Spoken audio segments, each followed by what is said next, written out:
Welcome to Analyst Talk with Jason Elder. It's like coffee with an analyst, or it could be whiskey with an analyst reading a spreadsheet, linking crime events, identifying a series, and getting the latest scoop on association news and training. So please don't beat that analyst and join us as we define the law enforcement analysis profession one episode at a time.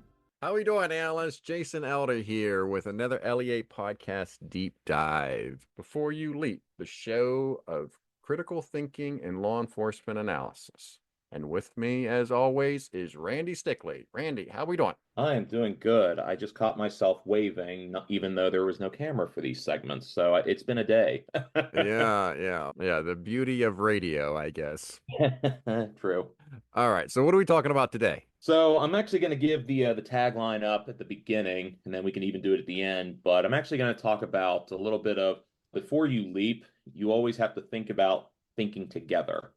I know I talk about thinking quite a bit. There's quite a few jokes that my grandfather would have imparted about people that think too much, but alas, it's my profession. It's my job to do it. But I'm thinking more from the aspect of some of the things that we talked about during our last time together, Jason, being those pillars of critical thought and intelligence analysis. There were two that really stuck out to me, and I was in a bunch of meetings, not just today, but throughout the month, in between recordings, and these ideas of open-mindedness and humility, they really started to sink in, at least for me, amidst some of the conversations, meetings. Without giving too much away, I work in a shop where there's a bunch of agencies that are under one roof. Now, I've been at this, well over 10 years at this point. I've worked with a bunch of different agencies, a bunch of different folks in different sectors and different industries. So I understand the landscape to navigate. And I'm not saying I'm a perfect navigator of the intelligence profession, but I understand the signs, the indicators, and all of that. But what if you're new? What if you're, a junior or a greenhorn analyst that gets thrown into one of these task forces, not willy-nilly, maybe even by, necessity? You have agencies that are one or two analyst armies. And at the end of the day, they may not have the opportunity to say, I'm not necessarily boned up on how to navigate my way through a multi-agency or a task force collaborative. So this is something that really stuck out in my mind. And whenever I thought about this, you have these different folks that are part of the task force. Let's say you have 6 agencies that work as part of a task force. 6 agencies, an analyst per agency, let's say. There's the potential for 6 distinct personalities, 6 distinct, ethic types or investigative types or avenues. And there can be tension. Jason, I don't know if you've ever worked in a shop where you felt a little bit of, tension, maybe some sand in the gears, but definitely. I've been in those situations. Still to this day, I get into those situations. And, on the surface, we typically think about, oh God, is there ego at play? Maybe there's a little pride, maybe a little pig-headedness, some stubbornness, some of the nastier things that we hit on last week. And that's where I always tell folks to employ some of those critical thinking skills, those soft skills that we talked about, the entirety of these deep dives that we've been doing together. Is there something beneath the surface that you're not necessarily privy to? So many folks that are listening, if you've been at this for as long as I have or longer, you probably know where I'm going. But if there's folks that are newer, which I know there's quite a few folks that are on the newer side of the spectrum, think about this. Sure, you have egos, you have personalities, you have pride, you have all those other things that I referenced. But do you take into consideration agency culture or norms? Do you understand that there may be MOUs, memorandums of understanding, or MOAs, memorandums of agreement, that dictate, how data is shared, where data may go to? You may think the analyst from, let's pick an agency here, is a total a-hole. But at the end of the day, you have an MOU or an MOA that governs the information sharing, the data sharing plan, or what have you, that dictates you have to share that information with that person. Remove the personality, remove your personal feelings aside. Critically, there is something underpinning that kind of governance of where that data or that information is going for the flow of intelligence. But then there's also those broader concepts or precedents that sit in play. There may have been a director at one point who kind of soiled some oats with a project manager and vice versa. A bunch of those kind of personal things may have set in and kind of infected the rest of the culture, the MOUs, the MOAs, and et cetera. But it's important to think about that. Don't just sit there and take it at face value. We've talked about that a lot here, but I want to make sure that folks truly understand there's stuff just beneath the surface. Once you start to ascertain, maybe utilizing some basic SATs, Is there a bias at play that you have here where your personality may not gel with theirs? Some people have bad days in the law enforcement field, the intelligence field. It's not peaches and cream every day, I will admit. But in task forces, in multi-agency shops, fusion centers, I'm very active with those folks. You do have those competing kind of tension points. And it's not always geared toward you. There's a bunch of underpinnings that go into that as well. I find it interesting in that because in understanding what's already been established, because I think a lot of analysts get thrown into this. This might be their first gig. This might be their first transfer. They get thrown into this situation here, and that task force, that fusion center may already be established. So understanding what they're privy to is also important. Yeah, absolutely. One of the first things, and my first intelligence director in the field always told me, he had a bunch of standing rules. They were kind of like Gibbs's rules on NCIS. But the biggest one is one that I actually have underlined in my notes here, and it's don't be an asshole. And that, and I think about it, it's like a lot of this does stem from, hey, some people's having a bad day. Let's not be an asshole about it. But I make that joke and I, recall on that fond piece of advice that's really been my guiding light for a lot of social interactions. But that really harkens back to, like I said, humility and open-mindedness. Understanding that your personality may not gel. I've been told I'm a little too much of an extrovert to a fault at times when I'm in these situations. Shocker of the year, I know. You got a great vocabulary too. Oh, there's jokes to be made about a shop that used to make a word wall for my thesaurus-like, inclination, but that's beside the point. But with that humility, you have to understand there's a give and there's a take.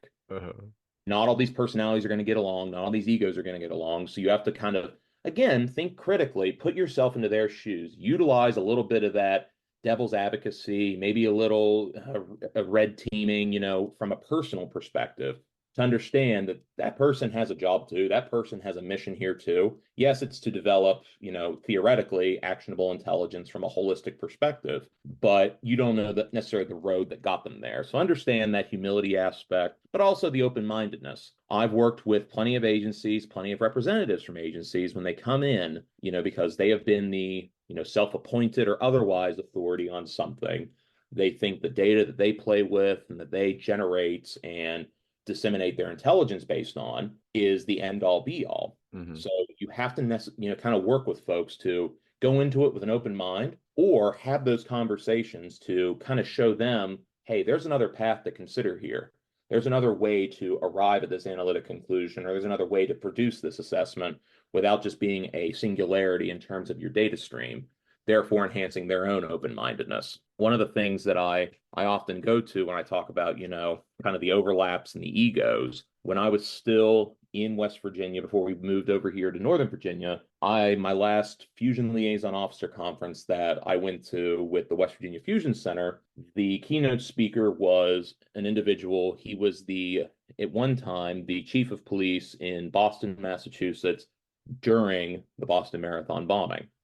And one of the things that he hit on was just the absolute, I'm going to use some military humor here, the absolute whiskey tango foxtrot of the situation. Because when you have a bomb go off and you have an explosion and there's all these casualties, well, then here come the municipal police, the state police, and then it turns into almost the battle of competing agencies. And I shouldn't say competing, but it truly is, because you have the Bureau saying they take charge, but then HSI says they have statute, and then ATF says, well, hold on, it's in our title. We're going to take this control over. And this is not from the analytic perspective, but it just goes to show that even though they have the same mission of law enforcement and, public safety, federal safety, national security, whatever it may be, there's these egos that are all on the surface that ultimately want to take charge. But then when it came time to, hey, who is going to, carry out the manhunt, all hands were up. They were like, I don't know, whose job is it? So take that down to the microcosm of having an analytic discussion or,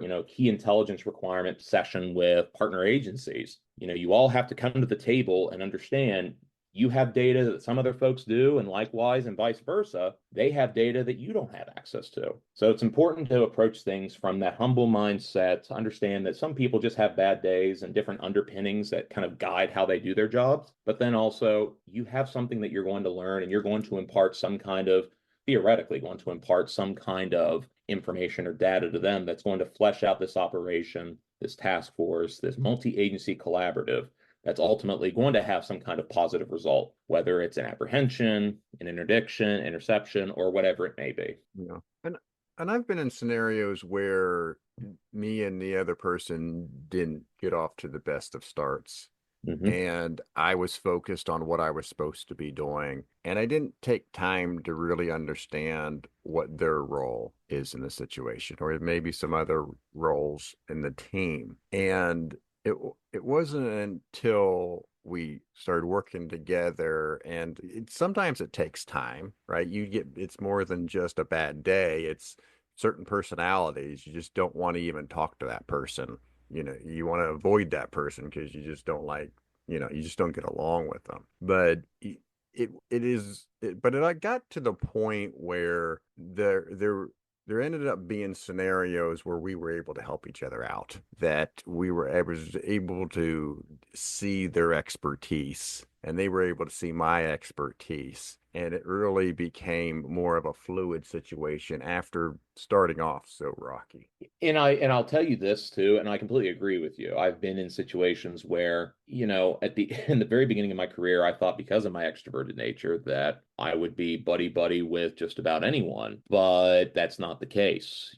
We all have different strokes for different folks. We have different ideologies, and that's just, the whole underpinning of being a human. But that's where we talked about this last time, that open-mindedness and that humility. It almost lends itself to you kind of opening yourself up and having a discourse with somebody, having a better understanding with that person. Yes, there are those very brass tacks, objective kind of approaches to analysis, whether it's crime or intelligence. But if you're going to be working in a shop or in a task force with some folks, it would behoove you. And again, I have a military family, so the term behoove is, quite lexicon, but it would behoove you to get to know some of the folks that you're working with, build those relationships. I don't like to say be a politician, but I think it was Emily Crown at the last IALEA conference in New Orleans who had a great presentation on the analyst as a diplomat. And I wholeheartedly agree. There is that kind of diplomatic side of your job if you're in one of those multi-agency collaboratives that you do have to put on, kind of that public relations face and get to know folks. And I don't mean it from the 100,000-foot level. I mean, get to know them on a first name basis, maybe ask, what their certain likes are, but don't become chummy. I mean, ultimately you're there to do a job, but it works better if you have a little bit of rapport with somebody to showcase, hey, I'm not just here to be a petulant child asking for your data. I'm here to do a job. We're here to do it effectively.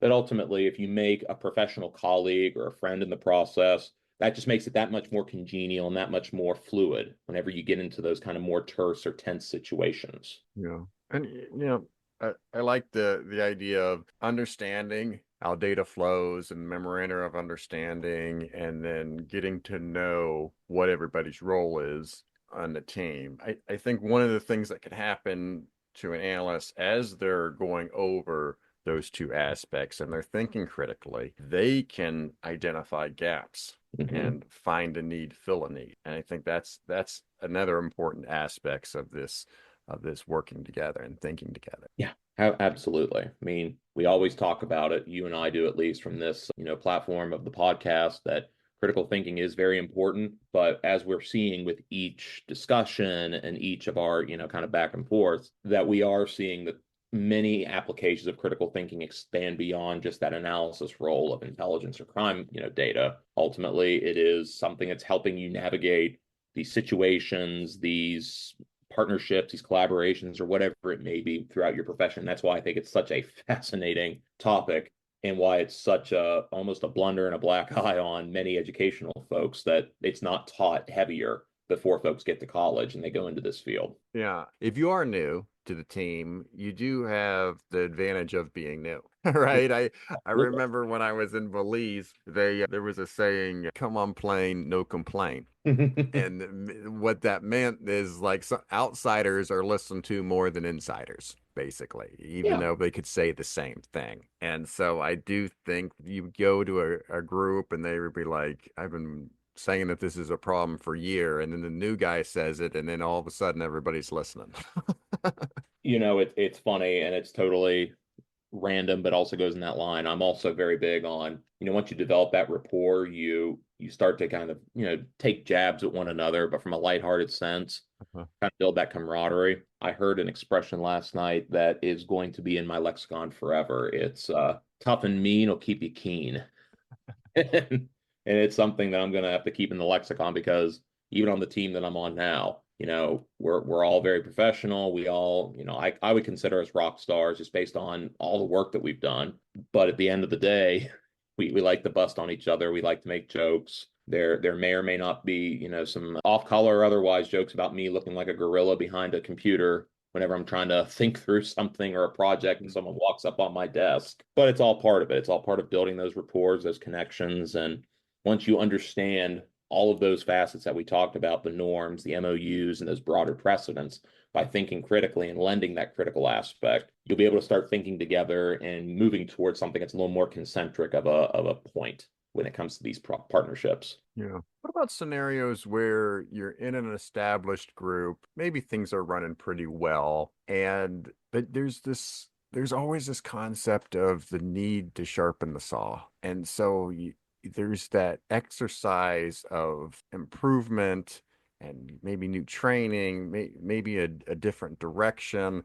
And just, I'd like to get your take on that for these established groups and how to get into innovation. One of the worst things that you can do, and I'll kind of take the negating stance first. One of the worst things you can do is shell yourself off, build up walls right off the bat. One of the things, and again, many folks in the analytical field, they are very good at thinking things through, but they're not necessarily the biggest extroverts, which is totally fine, totally normal. I like to think myself as a basket case when it comes to that precedent.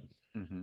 But the worst thing you could do is shell yourself off. When you go into these groups, you're there for a reason. Again, whether you have the chops for it or there's an agency need for you to be there, it's not going to hurt anything to extend that olive branch and start to make those connections. One of the things, my dad actually imparted this to me multiple times throughout my youth, and to this day, I catch myself saying it. The worst thing somebody can say is no. If you really think about it from a brass tacks perspective, the worst thing somebody can do is wall you off in return. And that causes its own kind of blunders and issues where management, supervisors, whomever it may be, will have to get involved. But it'll behoove you to actually open yourself up a little bit, even if it makes you feel a little vulnerable, a little uncomfortable when dealing with those situations. But it'll pay off in dividends in the long run in smoothing over some of those tension points, smoothing over some of those maybe misunderstandings or oh God, is there an in-group versus an out-group that I'm not a part of that ultimately are going to, smooth itself out just by dropping your inhibitions a little bit, making that professional rapport, getting that colleague so you can start working toward that kind of concentric goal. Very good. And anything else? No, that's pretty much the, gist of it. It's one of those things that I'm pretty passionate about because I've worked in shops all throughout my career where I see folks come in and I've been that new analyst before, but I see all these new folks come in, come out and take different TDYs or get an assignment elsewhere, take another job just because they didn't feel comfortable enough having these conversations or thinking just beyond the ego or the id of whatever the teammates of this task force or multi-agency are doing. But it's okay, to be a little apprehensive. You just have to sit back, take a moment, collect your thoughts, and start to think. It's not me. 100% of the time, it's not you. I will say that. There are some folks that they just don't like other people. That's totally fine. You have that. But by and large, people are there to do a job and they like to deal with other people who are there to do a job. So from that perspective, think a little critically, think beyond just those surface level tensions and build a rapport with that open mind, make a colleague, and get some good work done. All right. And is there a book or a link that you would recommend for additional information on this topic? Well, here's the thing. There's plenty of books that exist on, where these broader aspects of critical thinking come into play. There's a lot that Lowenthal wrote in Intelligence from Secrets to Policy and any of the editions that exist. I think he's on his 9th now. But I will make a shameless plug.